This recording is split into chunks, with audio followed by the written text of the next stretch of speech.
সাতজন যুবক ছিল রোমান সাম্রাজ্যে, তারা তাদের ঈমান বাঁচানোর জন্য এরকম কষ্টের শিকার হয়েছিল এবং তারা যে স্বপ্ন দেখেছিল সেই স্বপ্ন আল্লাহ তাআলা বাস্তবায়ন করেছেন। তো এই ঘটনাগুলো শুনিয়ে বেসিক্যালি মক্কার যে নও-মুসলিম সাহাবারা তাদেরকে আল্লাহ তাআলা সান্ত্বনা দিচ্ছিলেন। আপনারা অনেকে দেখে থাকবেন যে সূরা কাহাফের মধ্যে একটা শব্দ আছে ওয়ালিয়াতালাত্তাফ। যারা কোরআন পড়েছেন দেখে থাকবেন, না দেখলে আজকে বাসায় যে দেখবেন একটা শব্দ আছে ওয়ালিয়াতালাত্তাফ। দেখবেন কোরআনের মধ্যে এই শব্দটা বোল্ড করা, মোটা কালি দিয়ে লেখা, বোল্ড।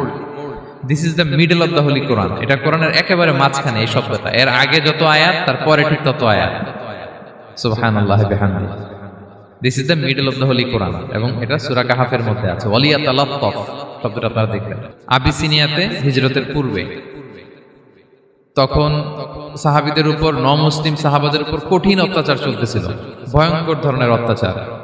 তো এই সূরাটা নাযিল করে